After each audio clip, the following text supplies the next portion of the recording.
अस्सलामुअलैकुम अज़ीज़ तलबा, मैं शकील अहमद ऑनलाइन लेक्चर के साथ आपसे मुखातिब हूँ। उम्मीद करता हूँ आप सब खैरियत से होंगे। अज़ीज़ तलबा, आज हम साल नहम के शायर हैदर अली आतिश की गज़ल और उनके तारुफ़ को पढ़ेंगे। पहली गज़ल हो चुकी मीर तकी मीर की, जिसने लेक्चर समाप्त नहीं किया वो ज़रूर कर लें। हैदर अली आतिश, हैदर अली नाम तखल्लुस आतिश करते थे। तखल्लुस मैंने पहले बताया आपको, वह मुख्तसर नाम जो शायर हज़रात अपनी शायरी में अपने असल नाम की जगह इस्तेमाल करते हैं। लखनऊ में पैदाइश है जी इनकी। पैदा कहाँ हुए? लखनऊ में जी। और एक गज़ल गो शायर हैं। गज़ल गो, कसीदा भी लिखा, लेकिन गज़ल गो ज़्यादा कहा जाए तो वो ज़्यादा मुनासिब है, क्योंकि ज़्यादा काम इनका गज़ल पे है। शायरी को मुरस्साकारी और नगीना कारी कहते हैं ख़ुद अपनी शायरी में एक जगह कि बंदिश अल्फाज जड़ने में नगों से कम नहीं। बंदिश अल्फाज जड़ने में नगों से कम नहीं, शायरी है काम आतिश मुरस्सा साज का। मुराद ये है कि ये जो अल्फाज की बंदिश है, बांधना है, इकट्ठा करना है अल्फाज को, दरअसल ये जड़ने में नगों से कम नहीं। ये जो सुनियार वगैरह नग जड़ते हैं ना अंगूठी में या जेवरात वगैरह किसी में भी, तो कहता है इसी तरह वो कोई आसान काम नहीं है, बल्कि मुश्किल काम है। इसी तरह शायरी भी मुश्किल काम है। शायरी है काम आतिश मुरस्सा साज का। जिस तरह एक सुनार इतना मुश्किल काम सुनार ही कर सकता है, तो ये अल्लाह की तरफ से सलाहियत है जो सिर्फ शायर हजरात ही कर सकते हैं, मुतशायर नहीं कर सकता। मुराद जो अपने आप को शायर कहलवाता हो लेकिन हो नहीं। ज़बान बयां का जो है वो ख़ास इसमें जो है वो इनका नुक्ता है। इन्होंने शायरी में सिर्फ मौज़ूआत को ही नहीं परखा, मौज़ूआत ही नहीं लिए, बल्कि ज़ुबान पे बहुत जो है वो काम किया। आतिश और नासिह का दौर है, इसके बारे में कहा जाता है जिस तरह मीर सौदा का दौर है, मीर गालिब का दौर है, और हैदर गालिब ज़ौक़ का दौर है, इसी तरह आतिश और नासिह का दौर है। तो नासिह ने बहुत मुख्तलिफ़ मौज़ूआत पे शायरी की, इसने आतिश ने मौज़ूआत को छोड़ा, बल्कि ज़बान पे जो है वो अच्छी तरह अबूर किया कि ज़ुबान के हवाले से अच्छे अच्छे अल्फाज का इस्तेमाल जो है वो किया। जिस तरह मैंने अभी पहले आपको शेर भी एक सुनाया उसके हवाले से। तो पहला शेर पढ़ते हैं, मतला है। मतला आपको पता है, गज़ल का पहला शेर जिसके दोनों मिसरे हम काफिया भी हों और हम रदीफ भी हों। सबसे पहले शेर सुने। रुखो जुल्फ़ पर जान खोया किया। रुखो जुल्फ़ मुरक्कब अत्फ़ी, वाव जो है इसमें हरफ़े अतफ़ है। रुखो जुल्फ़ पर जान खोया किया। खोया किया मुराद निछावर कर दी, कुर्बान कर दी, खो दी मैंने उस पर। रुखो जुल्फ़ कहता है मैंने महबूब के चेहरे और उसकी बालों पे, उसके गैसुओं पे, मैंने पहले एक दिन अर्ज़ किया था जब मीर तकी मीर की गज़ल पढ़ रहे थे कि हर शख्स ने, हर शायर ने अपने महबूब के हुस्न की बात किया। किसी ने उसके होंठों की बात की, किसी ने उसकी आँखों की बात की, किसी ने उसकी जुल्फ़ों की बात की, किसी ने अर्ज़ लब की बात की।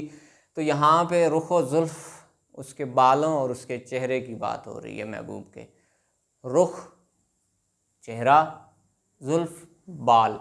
कहता है मैंने महबूब के चेहरे और उसकी जुल्फ़ों पे मैं जान अपनी निछावर करता रहा हूँ, जान कुर्बान करता रहा हूँ। अंधेरे उजाले में रोया किया। अंधेरा रात, उजाला दिन, रोया किया मुराद मैं रात दिन रोता ही रहा हूँ। एक बात। दूसरी बात, रात अंधेरे को रात से कर रहा है, तो मिला रहा है, और अंधेरे उजाले को दिन से। फिर दूसरी अगर हम हवाला देखें तो अंधेरे को अगर हम जुल्फ़ से साथ मिलाएं और उजाले को रुख से, तो वो भी गलत नहीं होगा उस हवाले से भी। रुख जुल्फ़ पर जान खोया किया। रुख खूबसूरत है, चमकदार चेहरा है उसका, रोशन चेहरा है, उजाले से तशबीह दे रहा है। जुल्फ़ें स्याह होती हैं, अंधेरे से तशबीह दे रहा है। तो हम ये भी कह सकते हैं कि रुखो जुल्फ़ पर जान खोया किया, अंधेरे उजाले में रोया किया। महबूब कहता है कि मैंने महबूब के चेहरे और उसके बालों पे ही मैं जान निछावर करता रहा हूँ। मुराद उसका चेहरा उजाला है, अंधेरी उसकी जुल्फ़ें हैं, तो मैं उस पे ही रोता रहा हूँ। तो दूसरी बात यह है कि मैं दिन रात रोता रहा हूँ महबूब से मोहब्बत करके। अगले शेर की तरफ बढ़ें। हमेशा लिखे वस्फ़े दंदाने यार। वस्फ़े दंदाने यार सारा क्या है? मुरक्कब इज़ाफ़ी। ये हरफ इज़ाफ़त फ़े और नून और ज़ेर जो होती है वो इज़ाफ़त कहलाती है। हमेशा लिखे वस्फ़े दंदाने यार, मैंने महबूब के दांतों की, दंदान दांत की जमा है, दांत की जमा, मैंने हमेशा महबूब के दांतों के औसाफ लिखे। कलम अपना मोती परोया किया। मोती परोना, एक लड़ी में तरतीब दे देना उनको। तो कहता है मेरे महबूब के दांत दरअसल जिस तरह एक तस्बीह के दाने होते हैं, तरतीब से जुड़े होते हैं, तरतीब से डाले होते हैं एक धागे में, तो कहता है महबूब के दांत भी इसी तरह हैं। तो मेरा कलम असल में क्या करता रहा है? मोती परोता रहा है, एक तरतीब वार उसकी सिफ्त, उसकी खूबी बयान कर रहा है। और एक और बात, वस्फ खूबी को कहते हैं, औसाफ इसी से है फिर खूबियाँ।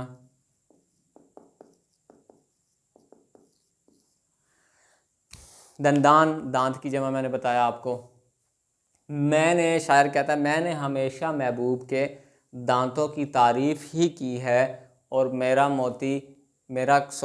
कलम जो है क्या करता रहा है? मोती पर होता रहा है।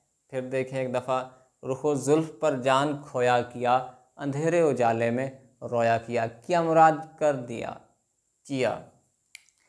रुखो जुल्फ़ महबूब का चेहरा और उसके बाल, उसकी जुल्फ़ें, उसके गैसू। कहता है मैं उस पर ही जान खोता रहा हूँ, मैं उसी पे जान निछावर करता रहा हूँ। अंधेरे उजाले में रोया किया, मैं दिन रात उस पर रोता रहा हूँ, सोचता रहा हूँ कि कौन सा वक्त था जब इसको मैंने देख बैठा था इसे। हमेशा लिखे वस्फ़े दंदाने यार, मैंने हमेशा महबूब के दांतों के औसाफ, दांतों की खूबियाँ लिखी हैं, अच्छाइयाँ लिखी हैं। कलम अपना मोती परोया किया, तो मेरा कलम ऐसे समझे जैसे मोती परोता रहा है। तो अज़ीज़ तलबा, ये थी गज़ल के हवाले से आतिश का थोड़ा सा मुख्तसर तारुफ़। उसके पहले और दूसरे शेर को हमने देखा। मज़ीद तीसरे चौथे और अगले अशार के साथ फिर इंशाअल्लाह हाज़िर होंगे। तब तक के लिए अपना ख्याल रखें। अल्लाह हाफ़िज़।